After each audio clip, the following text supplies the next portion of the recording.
성도 여러분 안녕하십니까? 오늘 우리가 함께 묵상할 말씀은 디도서 1장입니다.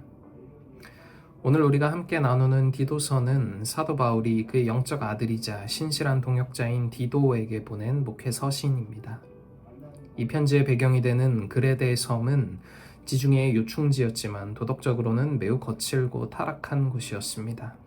오죽하면 당시 헬라 세계에서 그레데인처럼 행동한다라는 말은 거짓말쟁이가 된다라는 은어와 같았다고 합니다.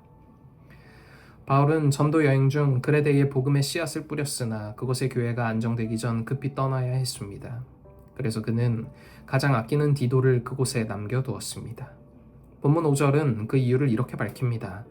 내가 너를 그레데에 남겨둔 이유는 남은 일을 정리하고 각 성의 장로들을 세우게 하려 함이니. 여기서 정리하다라는 헬라어 에피디오르토는 굽은 것을 바로잡다 혹은 불완전한 것을 보충하다라는 뜻을 가집니다. 오늘 우리는 이 말씀을 통해 혼란한 세상 한가운데 있는 우리 그리스도인이 어떻게 무너진 질서를 바로잡고 하나님의 집을 세워가야 할지 세 가지 영적인 원리를 나누고자 합니다. 바울이 디도에게 준 첫 번째 과업은 교회의 직분자를 세우는 일이었습니다. 흔히 교회 행정이라고 하면 서류나 제도라고 생각하기 쉽지만 바울이 말하는 교회 행정의 핵심은 사람입니다.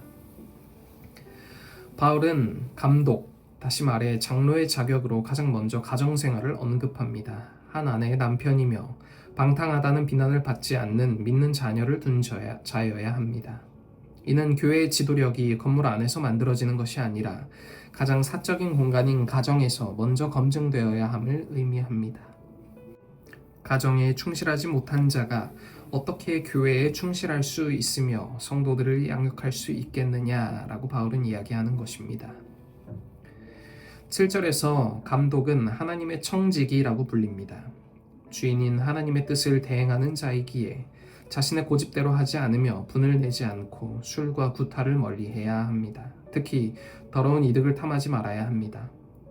교회의 질서는 권위적인 명령이 아니라 8절에 언급된 대접하기를 즐거워하고 선행을 좋아하며 신중하고 의로운 성품의 향기를 통해 세워지는 것입니다. 또한 말씀의 확신 위에 서야 합니다. 지도자는 단순히 인격만 좋은 사람이 아닙니다. 9절 말씀처럼 믿은 말씀의 가르침을 그대로 지켜야 합니다. 진리에 대한 확신이 있는 사람만이 바른 교훈으로 권면하고 교회를 어지럽히는 자들을 책망할 수 있기 때문입니다. 두 번째로 바울은 교회를 혼란케 하는 거짓 교사들, 특히 할례당의 실체를 폭로합니다. 당시 그레데 교회에는 유대교적 전통과 복음을 섞어 교인들을 미혹하는 자들이 많았습니다. 그들의 목적은 더러운 이득이었습니다. 그들은 겉으로는 대단한 율법 지식과 종교적 열심을 자랑했습니다. 그러나 11절을 보면 그들의 진짜 목적은 진리가 아니라 더러운 이득을 취하는 것이었습니다. 종교를 자기 배를 채우는 수단으로 전락시킨 것입니다. 또한 환경에 굴복한 신앙을 경계해야 합니다. 바울은 그레데 출신의 선지자 에피메니데스의 시를 인용하며 그레데인의 타락한 본성을 지적합니다. 그레데인은 항상 거짓말쟁이며 악한 짐승이며 배만 위하는 게으름뱅이라. 문제는 교회 안에 들어온 자들이 이 세속적인 습성을 버리지 못한 채 복음을 자기들의 게으름과 거짓을 정당화하는 도구로 썼다는 점입니다. 바울은 디도에게 이들을 엄히 꾸짖으라고 명합니다. 이는 그들을 미워해서가 아니라 그들로 하여금 믿음을 온전하게 하기 위함이었습니다. 오늘 본문의 결론이자 우리 모두의 가슴을 찌르는 날카로운 경고는 16절에 등장합니다. 그들이 하나님을 시인하나 행위로는 부인하니 가증한 자요 복종하지 아니하는 자요 모든 선한 일을 버리는 자니라. 이것이 바로 그레데식 신앙의 비극입니다. 입술로는 하나님을 믿습니다. 나는 사도 바울의 제자입니다 라고 말하지만 정작 본인의 삶의 현장인 시장에서, 가정에서, 일터에서의 행위는 하나님이 없는 자처럼 살아가는 모습인 것입니다. 이들을 향해 바울은 단호하게 말합니다. 깨끗한 자에게는 모든 것이 깨끗하나 마음과 양심이 더러워진 자들에게는 아무것도 깨끗한 것이 없습니다. 신앙은 종교적인 요식행위나 할례와 같은 외적 증표에 있는 것이 아니라 하나님의 말씀에 복종하여 선한 일을 감당할 수 있는 삶의 열매에 있습니다. 사랑하는 성도 여러분, 오늘날 우리가 살아가는 이 세상도 고대의 그레데 섬과 다를 바 없습니다. 거짓이 진실을 압도하고 자기 배를 채우기 위한 탐욕이 지혜로 칭송받는 시대입니다. 이 혼란한 시대 속에서 하나님은 우리를 디도로 부르십니다. 우리의 가정을 먼저 신앙의 보루로 세워야 합니다. 우리의 자녀들이 우리의 뒷모습에서 하나님의 살아계심을 보게 하여야 합니다.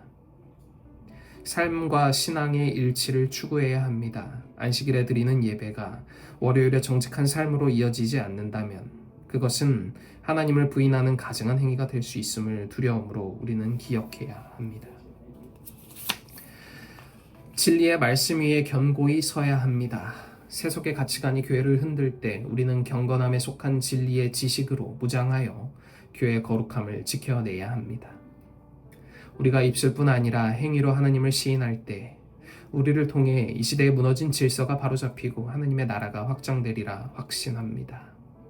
영생의 소망을 주신 신실하신 하나님 앞에서 이번 한 주간도 선한 일을 행하기에 부족함 없는 참된 사역자의 삶을 살아가시는 저와 모든 성도님들이 되시길 간절히 소망하며 오늘 묵상 마치겠습니다.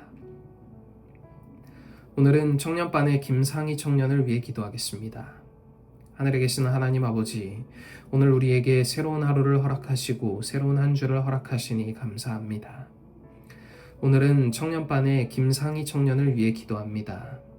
주께서 사랑하는 아들 김상희 청년이 언제나 그리스도의 향기를 내는 삶을 살아가게 하시고 직장에서 일하며 만나는 모든 사람들에게 예수 그리스도의 형상을 나타내는 삶을 살아가게 하여 주시옵소서. 우리가 언제나 하나님과 동행하는 삶 살아가게 하여 주시길 우리를 죄에서 구원하신 예수 그리스도의 귀하신 이름으로 간절히 기도드립니다. 아멘.